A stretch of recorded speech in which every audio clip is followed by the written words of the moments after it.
formal lecture today. I want to try to get across a few ideas, and I want to give not even a sketch of a proof of something, but just a sort of vague account of what a particular proof looks like. I hope you've got the idea by now that Rasberov is a pretty clever person. Now, there are two ways of really intimidating other mathematicians. And Rasberov does them both, which makes him a very frightening man. So one way is you prove theorems that are so sort of amazing that other people think, gosh, I could never have done that. The other way is you actually establish that things that you can't prove, other people can't prove either. And so, I mean, Rasberov, I think to be Rasberov, what you think is you try very hard to solve a problem, and if you fail, you think, I'm Sasha Rasberov. There must be a very good reason why I failed. And then you go and find the reason. And that's what he did in the most extraordinary piece of work with Stephen Rudich. So this is a result of Rasberov and Rudich. But I'm just going to try and tell you what the statement is. And just give some very vague idea of how they go about proving it. So what they did is they defined a notion of a natural proof.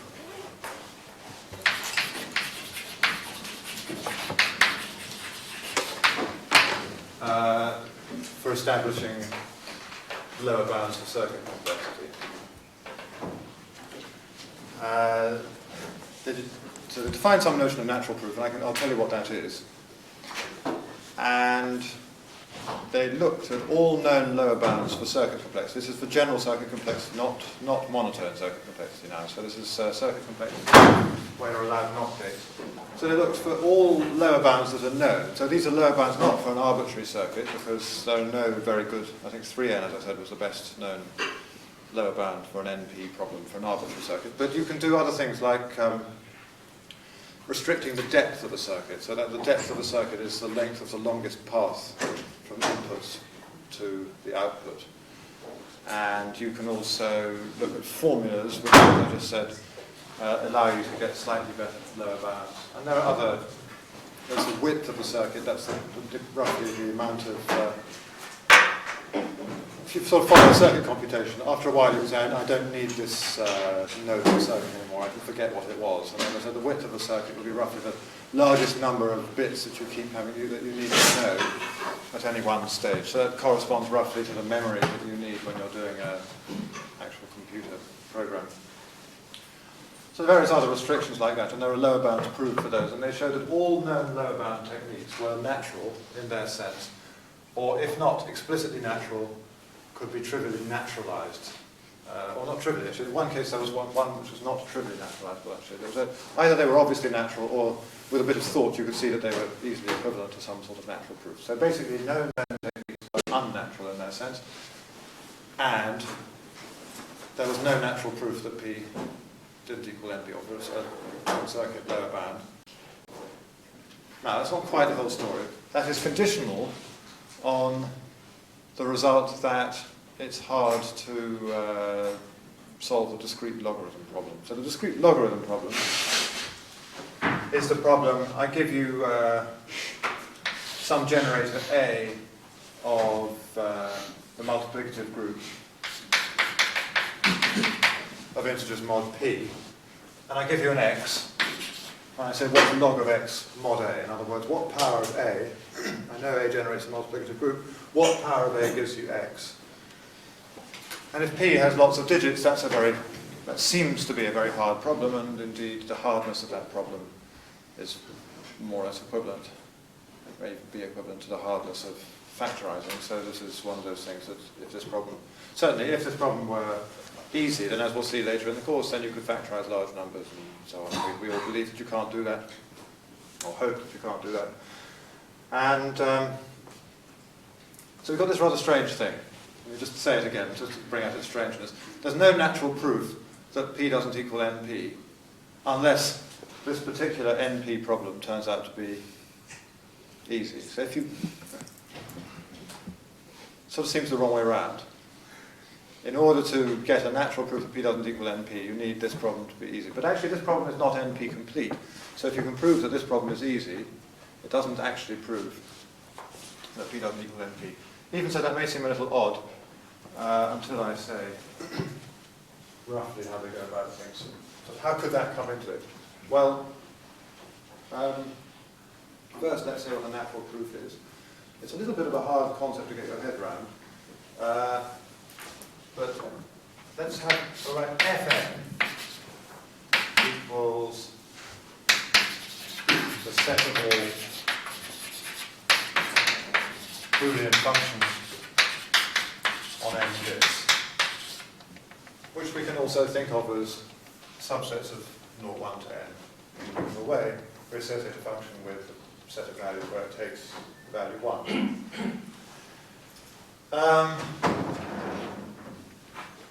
Now, actually, we're going to think of Boolean functions not as subsets of 0, 1 to the n, but as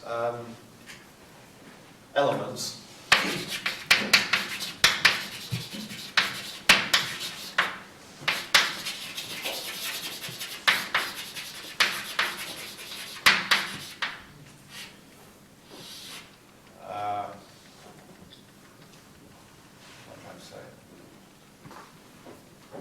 as 0, 1 sequences of length capital N equals 2 to the n. So how do we do that? Well, we do it just via the truth table. So you take the elements of 0, 1 to the n and you just list them in, let's say, binary, as though they're binary numbers. You list them in order. So this is 0, 0, 0, 0, 1, 0, 1, 0. And for each one, you just say, is f of this 1, or is it 0? And you get a string of length 2 to the n, which tells you what f was. Now we've got to think the reason that the notion of a natural proof is slightly hard to grasp is that we've got 0, 1 to the little n to hold in our heads. We've also got 0, 1 to the capital N, and most of the time we're going to be talking about 0, 1 to the capital N, which seems a rather bizarre object to consider, but nevertheless. So a set of Boolean functions can be thought of as a Boolean function defined on 0, 1 to the capital N. Okay, so now what do they mean by a natural proof? Well, supposing you've got some Boolean function f, and you want to prove that it has high circuit complexity, then I'm actually now more or less directly quoting from either the Rasbrook-Rudich paper or some account of it. I can't remember now whether it was something I read on the web or whether it's the actual paper. But anyway, if you want to prove that f has high circuit complexity, then probably you're going to want to use some property of f that will cause it to have high circuit complexity. I suppose in theory you could just work from the definition of that particular function f and prove something that just wouldn't generalize to any other f at all, but that seems quite unlikely. It seems quite likely that there would be some property of f, so we've got some function f in fn. We'd have some property cn that applied to f, so cn roughly means f is complex or something in some particular sense, for which we could prove that f belongs to Cn, but no function with low circuit complexity belongs to Cn. Now, so strategies, I should say, find a property Cn such that f, which is, say, the function corresponding to the set of graphs that contain a cleat of such and such a size, such that f has, or f belongs to Cn, and no function of low circuit complexity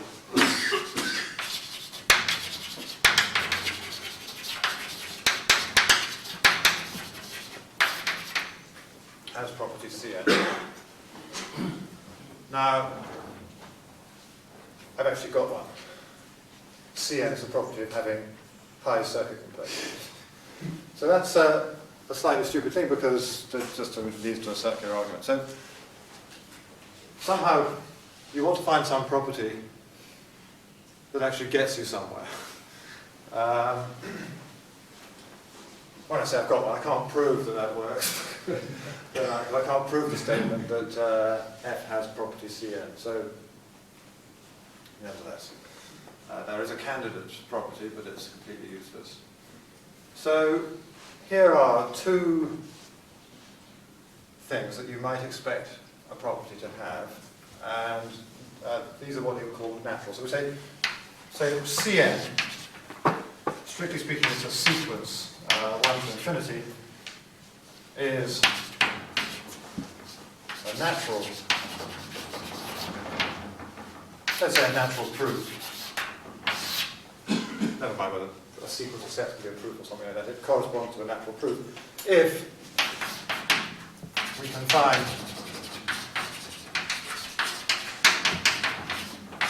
some subset. In some of the cases of the known lower bounds, it was obvious that the property that was being used to demonstrate that a function had high complexity was itself going to have the property we want. Sometimes, in order to naturalize some proof, you had to pass to some appropriate subset. Anyway, so that's a slight technicality. Such that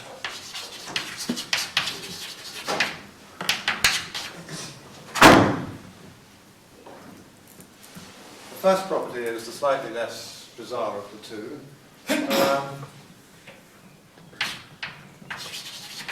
The proportion of f in Fn that belongs to Cn star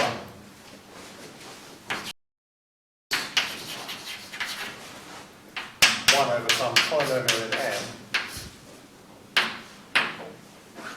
Full stop, so sound as though it's a sentence. So at least some polynomial fraction of all Boolean functions has this property. Now, when I say polynomial fraction, this is polynomial in capital N. So again, we're thinking of the Boolean functions via their truth table. So each Boolean function is a string of length 2 to the capital N. A natural property of Boolean functions should itself have the property that of these strings of length 2 to the capital N, a polynomial, at least some polynomial fraction, should have the property Cn star. And property 2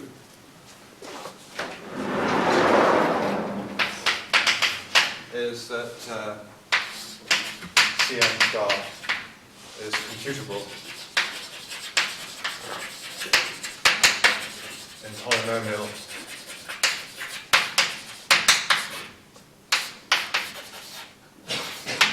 time. So what this says is, the second property, again, polynomial in capital N may look rather bizarre, but what it says is, supposing you're presented with a 0, 1 string of length 2 to the n, you know that that represents a Boolean function, that the value here represents the output when you put in this particular 0, 1 to the little m string. So what we're saying, presented with a truth table of a Boolean function, can you decide whether it has property Cn star in time polynomial in the length of the truth table? So that's what, now, if you want to be a little bit less formal about it, I think one does have to stare at these for a while to get used to them, but if you want to be a little bit formal. Remark about number 1. Pretty well any definition that you're likely to think of is going to have the property. What they said is, it will usually have the property that a random function should be complex. So if a random function is complex, this is going to say not just that there's a sort of smallish proportion that belongs to Cn star, but that almost everything belongs to Cn star. So any sort of normal definition, actually this is not just 1 over Pn, it's sort of 1 minus, it's 99% or something like that. But it just so happens that the proof says even if you went down to 1 over Pn, it would still, the proof would still work. So, as I say, if your definition happened to have the property that a random Boolean function was complex, then fine, it will satisfy number one. So it's difficult to think of a proof that's somehow going to work for some sort of functions like the clique function, but not for just some, no sort of counting argument would give you that a random function had the property. So a little bit hard to imagine that there would be a proof that didn't have one. So one says most functions are complex. Two says that the notion of complexity that you're using is not so completely weird that you can't even work it out in polynomial time looking at the truth table. So the result of Rasbroff and Rudich says, if you're going to do a proof along these lines, then either your notion of complexity has to apply to a very, very small proportion of functions, or it has to be unbelievably weird. Basically, that's, and so weird that nobody, I may be wrong about this, but as far as I gather, nobody has any really serious candidates for what an unnatural proof would look like. So that's the sense in which Rasbroff and Rudich have actually given a rather strong reason for why the P equals NP problem is hard. People have even wondered whether this could lead to some proof that it was independent, and there are certain independence results. In very weak axiom systems, you can show that P equals NP is undecidable, I think. I'm getting a little bit out of my depth here. But there are some results along those lines, I think. But definitely not, nothing like that's been proved in ZF or anything like that. Now, just a tiny hint about how you might go about proving it. I want to talk a little bit about how could something like this have anything to do with the discrete logarithm problem. Let me just try to give some vague idea of that. Well, let me talk about pseudo-random generators. So supposing I've got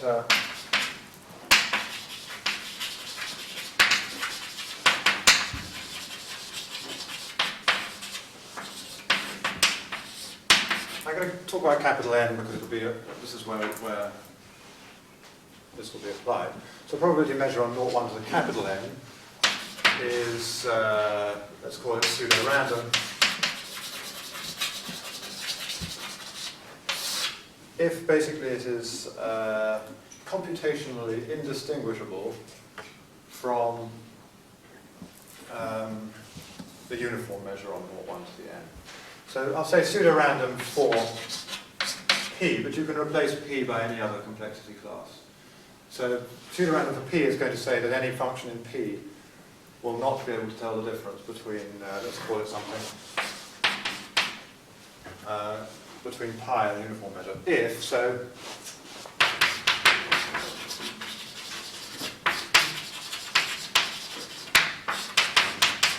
I'm being a little bit sloppy here, because P should apply to sequences of functions rather than just individual functions. But I'm going to state it like this. This is not quite a totally rigorous definition, but it's easy, a little exercise to convert it into the right sort of thing.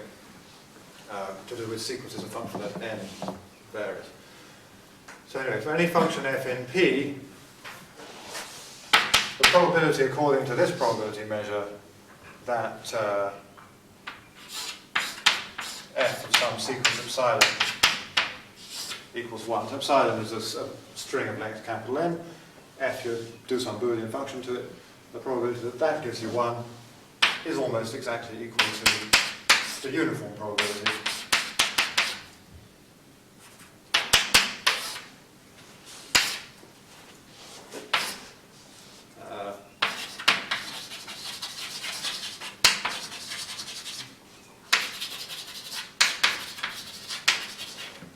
Smaller than any, let's say, 1 over polynomial in n. And again, of course, I'm not fixing n and taking any polynomial, but I'm fixing a polynomial at n to infinity. But so more loosely, probability measure is pseudo-random if you apply, you think of f as some test that you'll apply to the pseudo-random measure. So the pseudo-random measure will give you bit strings, you do f to them, and you know how often you'd get 1 if they were genuinely random, and you find that you always get the same frequency if you generate them in a pseudo-random way. This gives rise to, but there's a notion of a pseudo-random generator, and that's a function phi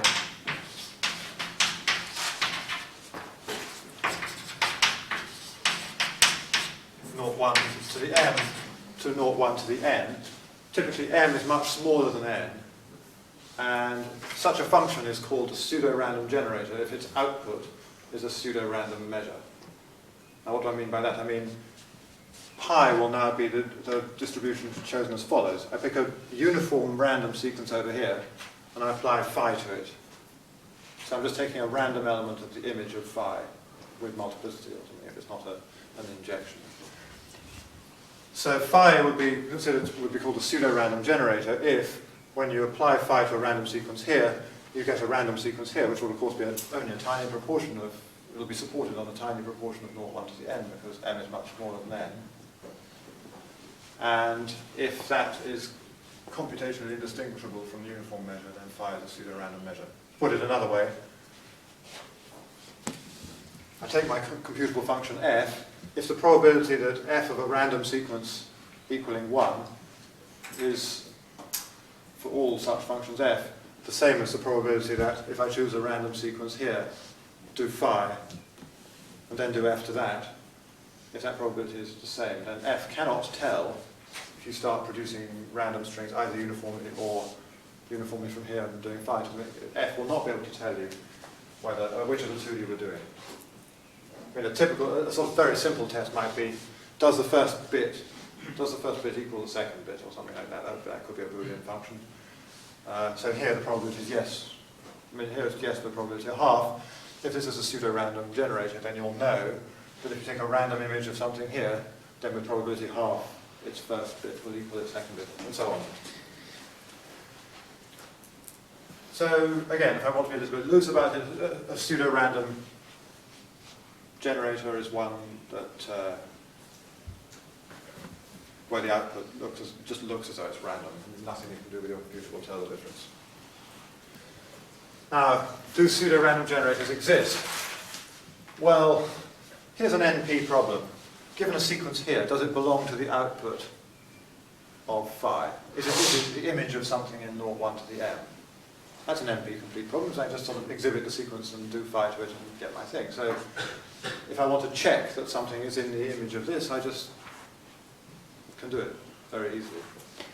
If there were a polynomial time algorithm for solving that problem, then that would output 1 only if, or if and only if, I was in the output of this, in the output of phi. I feel as though I'm not saying this quite clearly enough for it to stick in the head.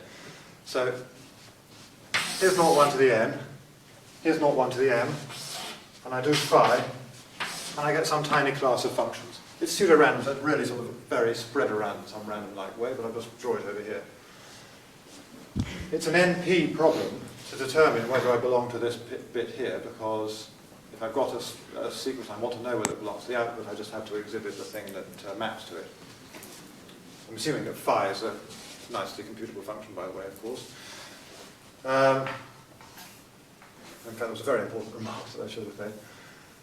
If there were a polynomial time algorithm for solving that NP complete problem, I'd have a polynomial time algorithm that said whether I was in this set or in this set.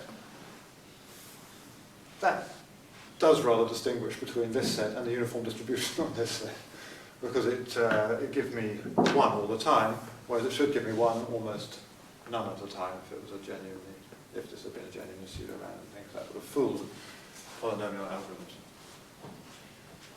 So the existence of a pseudo-random generator is actually stronger than p not equal to np. Nevertheless, people are pretty convinced that pseudo-random generators exist because, subject to certain complexity assumptions, they can build them. And one of the complexity assumptions that can be used to build a pseudo-random generator is precisely the assertion that the discrete logarithm problem is hard. If the discrete logarithm problem is hard, you can exploit that in clever ways to produce pseudo-random generators. And Razborov and Rudich exploited it in a very clever way to produce a pseudo-random generator that had the following property. So it's a pseudo-random, or pseudo-random, let's forget about generators, let's talk about pseudo-random probability measures on 0, 1 to the n. They managed to find a probability, assuming the hardness of this, they could find a probability measure on 0, 1 to the capital N that supported in the functions of low circuit complexity. So if the discrete log problem is hard, you can find some subset of 0.1 to the n that consists solely of functions of, well, to be precise, circuit complexity at most n to some constant log n, that's pseudo-random, which means that no function that can be computed in polynomial time in capital N can tell the difference between these and just completely random truth tables of functions. But if you think about it, if this Cn star is polynomial computable, then it will always output 1 for one of these. But if it's if property 1 holds, then it will output 0 for an appreciable fraction of functions. And so it will have distinguished between the output of the Rasbroff-Rudich pseudo-random generator and a genuinely random function.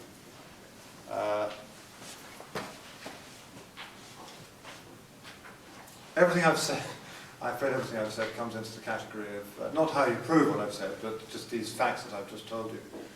They're in the category of things that are easy, but not necessarily easy to see that they're easy, because it's sort of irritating. Perhaps I try and say it once more. I'll go do it the other way. So let's say we've got Cn star. Cn star were the complex ones, the ones that are hard to compute. So if Cn star proportion is at least 1 over Pn, that says if I pick a random function f, then the probability that it belongs to Cn star is definitely not 0. It's sort of some reasonable amount away from 0. However, if what's Cn star supposed to do? It's supposed to pick out functions that have high circuit complexity, and therefore Cn star should never, the support of this pseudo-random measure is disjoint from Cn star, so Cn star assigns a measure of 0 to this set of functions. So Cn star really is managing to tell the difference between this set of functions and a uniform distribution, but this was supposed to be a pseudo-random generator, that was supposed to be impossible, but Cn star was computable in polynomial time. So what I'm trying to do there is just to give some indication. So the main thing I'm not doing is telling you how to get from here to this construction, but just to give you an idea of how that might conceivably come in. Anyway, the conclusion from all that is, if you had thought, well, monotone thing, that's the proof, was a rather nice idea. I wonder what would just happen if we tried to generalize it by allowing NOT gates and slightly more. You'll find that Rasbroff has been there. Actually, there was another earlier paper in which he showed that the method of approximations itself, just that, was not really of use for non-monotone circuits. And this was a later thing where he said, actually, no other sensible method is useful either. A lot of people have obviously then gone on to think, now what could an unnatural proof conceivably look like? I'm not saying that there's absolutely no. It would be an exaggeration to say that nobody had even the slightest idea, but it's just, it does seem to be quite a serious obstacle. Roughly, you could say that the problem is that if you think of the set of low complexity functions as a bunch of strings of length capital N, it's a very, very strange set. It's sort of computer scientist equivalent to a Mandelbrot set or something. And that's not actually a totally idle analogy, because the Mandelbrot set is what you get when you iterate some function lots and lots of times, and then look at the set of things that do one simple thing rather than another simple thing. What is a Boolean function, a sort of computable Boolean function? Well, you've got lots of very, very simple operations that you can do, but you do them over and over again, and then you say, well, what is the set of things such that when you do this particular sequence of very, very simple things, you get a 1 here. The inverse image of a sequence of lots of simple things can be extremely complicated in both contexts, and it seems that that complication lies behind the reason that it's hard to prove that low bounds for circuit complexity.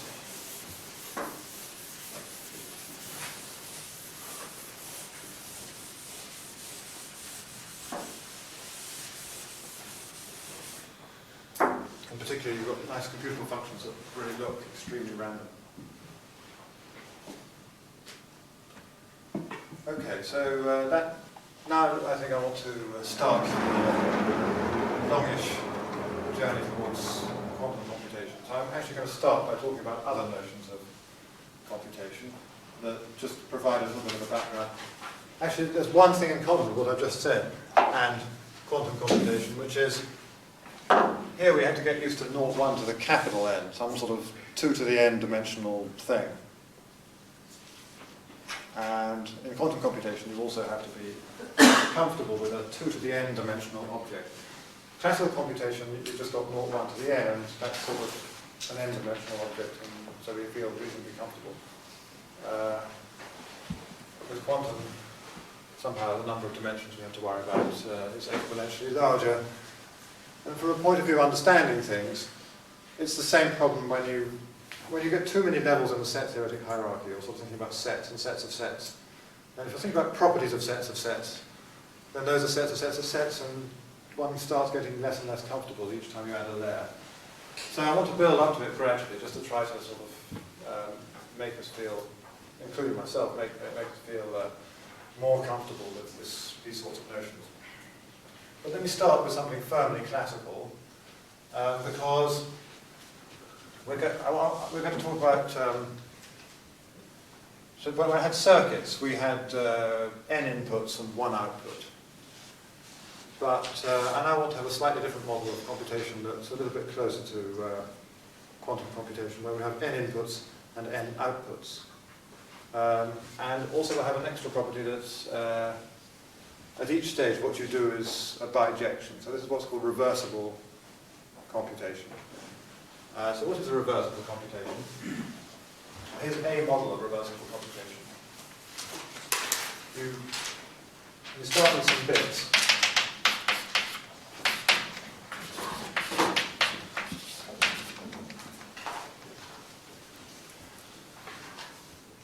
In our previous model of ordinary circuits, what we did was we'd say things like, if you've got a 0 here and a 1 here, then we'll put a 1 there, and if you've got a 0 here and a 0 here, we might have an OR gate which creates 1 out of 2 bits on the ground. Here, we will just take small numbers of bits, actually up to 3 will do. So maybe a simple example, I'll focus on the first 3 bits of my sequence.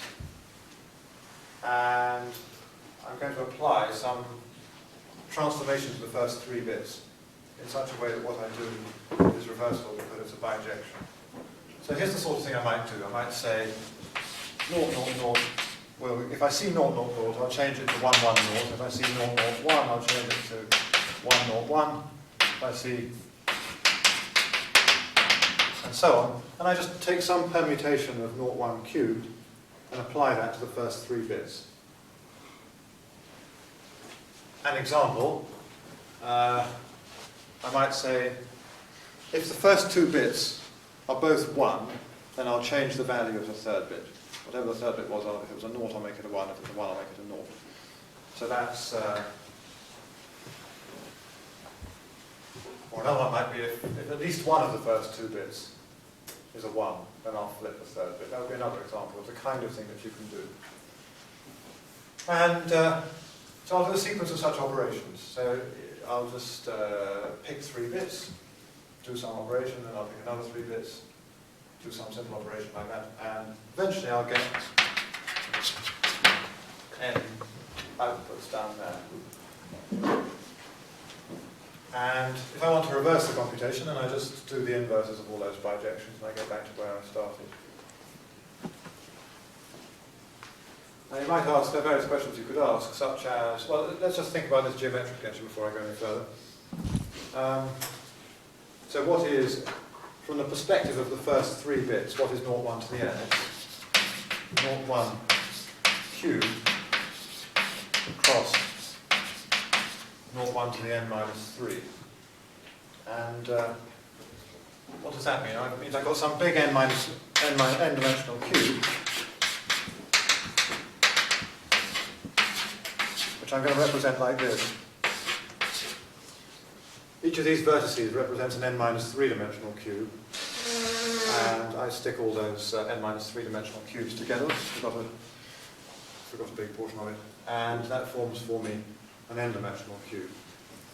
And if I want to do an operation on just the first 3 bits, then what I'm doing is I'm taking these n minus 3 dimensional cubes and just permuting them in some way around the vertices while keeping them sort of facing in the same direction that they were before, something like that. So reversible computation is a bit like a rather large Rubik's Cube, something like that. So, yeah, I think a sort of n-dimensional binary Rubik's Cube where someone's come up with a really rather clever mechanism that allows you to do arbitrary permutations in any given 3 directions.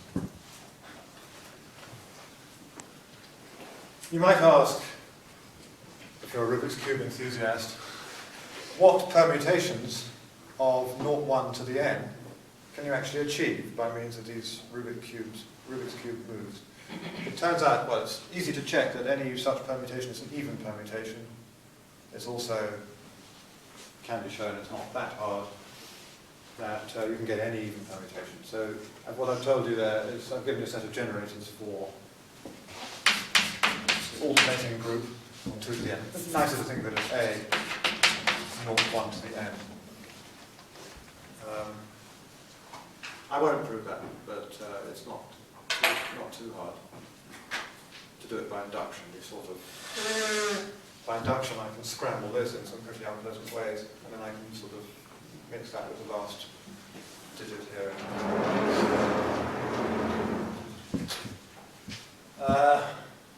Okay.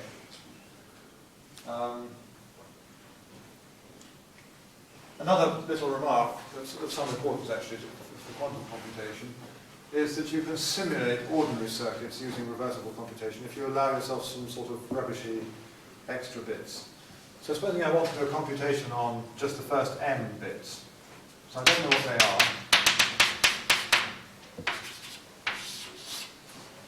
are. And I'll stick a whole lot of zeros on the end, where the number of zeros is going to be comparable to the length of the computation, or the length of the size of the circuit. Now suppose I want to do some circuit calculations. Supposing I wanted to do an OR of the first 2 bits in a bijective way. Well, that sounds a bit difficult because it does. If I now have a 3rd bit, what I can do is this. I can just say I will flip this bit here if and only if that's a 1 or that's a 1. And that is a bijection. And I'll just leave these 2 bits unchanged. So these 2 bits stay unchanged, where they were before, and then that may change to a 1 or something.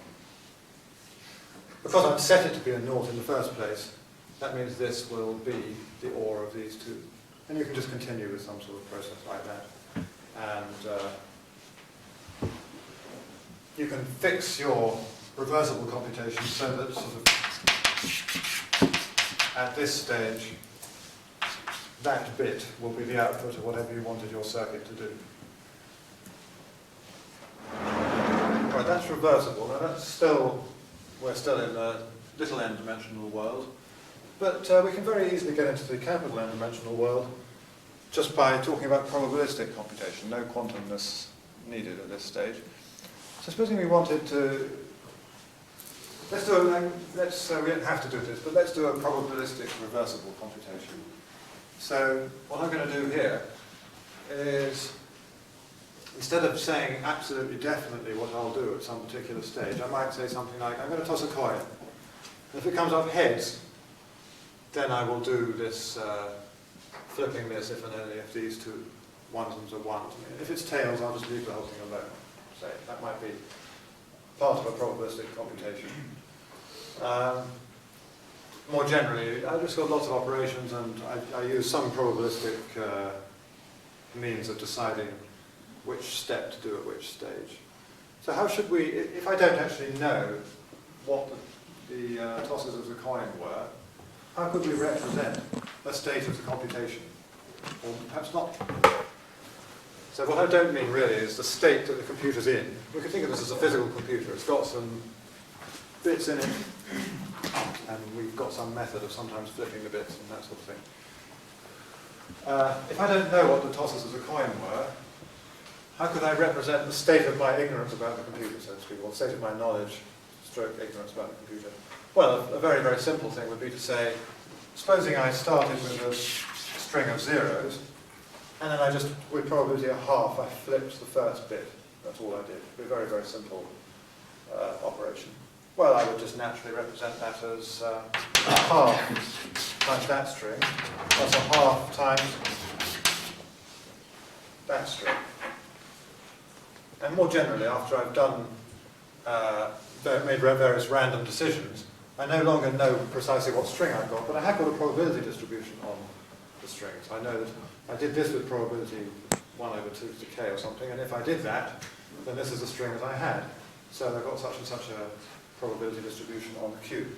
So if you're thinking about probabilistic computations, then a natural way of representing the state is simply as a convex combination of vertices of the cube. So we live in, a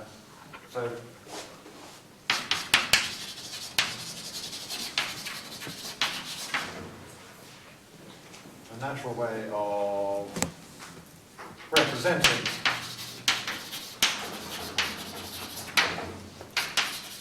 the state of probabilistic computation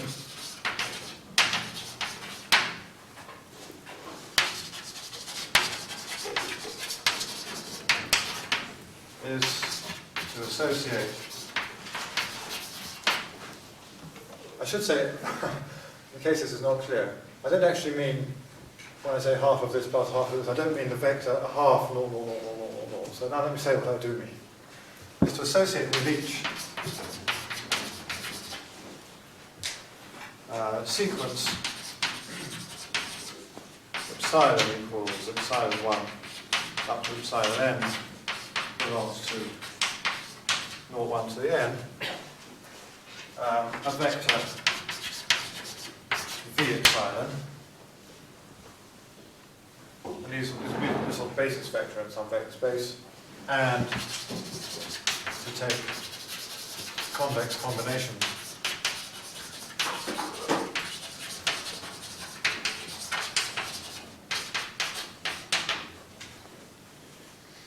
and we can also talk about trendy things like measurements and collapse of the wave function and so on, just in the world of probabilistic computation.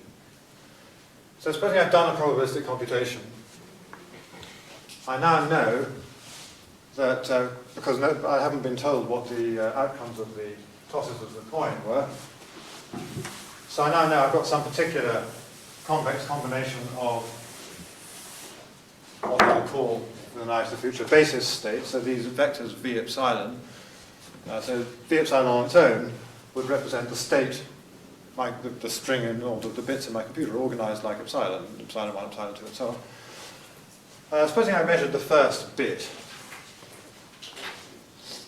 then, first of all, yeah, so if I now, so wait a minute, so let's just give a name to this. So I'll,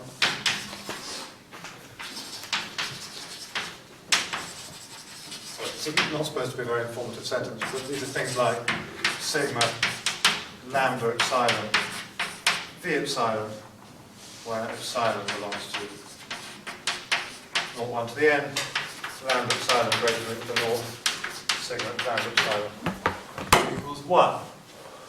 If I measure the first bit and it comes out to be a 1, what is the new state of my computer, as far as I know, so to speak? Well, I now know that the first bit is a 1, but I don't know anything else. So the new state will be sum over all epsilon such that epsilon 1 equals 1. times lambda epsilon v epsilon. That's the probability that epsilon. So now I need to do that. That's just the. I'm adding up all the states where epsilon 1 does equal 1, and then I want to divide by the probability that I did actually get 1. So I divide by that. And that is the new state of what I knew. I just, all the probabilities in the epsilon 1 equals 1 half have the same proportions to each other, but then I divide by this normalizing factor. And I can do some more measurements of all the other bits, and eventually I'll settle down on one of the v epsilons. But it's not really a collapse of the wave function in the quantum mechanics sense, it's just a sort of collapse of my ignorance, so to speak, because I now know a little bit more. And I see some wise nods from the audience, because there are deep questions about whether the probabilistic aspect of quantum mechanics is a measure of ignorance. All I'll say is it's not. It's much more. It's something quite different. But nevertheless, so one shouldn't take this too seriously, but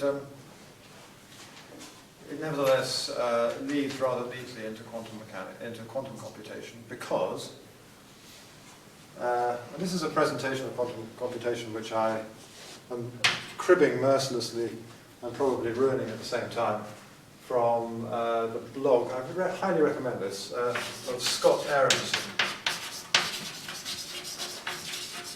In particular, there's a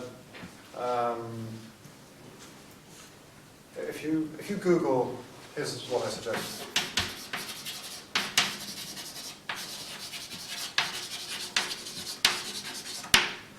This gives you the idea of the sort of quantum computation since Democritus. It's a series. It's a lecture course that he gave. Started with Democritus and ended up with modern theory of quantum computation. In it, he says the rather nice things that the way people introduce quantum mechanics makes him laugh because it's so daft in his view. So his view, the way it's done, you all talk about two-slit experiments, wave functions, and Schrödinger's equation. After a while, people kind of feel this is very, very odd, and black body radiation and things like that. And that certainly reflects historically the way quantum mechanics was discovered. However, if you come at it from a computer science perspective, you can just sort of write a completely false history of how quantum mechanics was discovered. And it went like this. Somebody was thinking about probabilistic computation and how to measure it, and then they just had this sort of generalized for the sake of it thought, which was, well, here we're looking at sort of linear combinations of basis states, and we've got some sort of norm involved. It's the L1 norm. I wonder if we could do any other norms. Any others that, you think, well, it's obvious the next one to try with is the L2 norm. So let's just see what happens. And you see what happens, and out pops quantum computation. And from that, you sort of well into the world of quantum mechanics.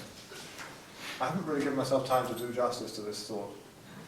But let me just say then, to finish, and we'll talk about it a lot more next time, that the basic state of a quantum computer is just something of the form sigma lambda epsilon v epsilon with sigma lambda epsilon 1, with the important extra twist that these lambda epsilons are complex numbers and not just real numbers.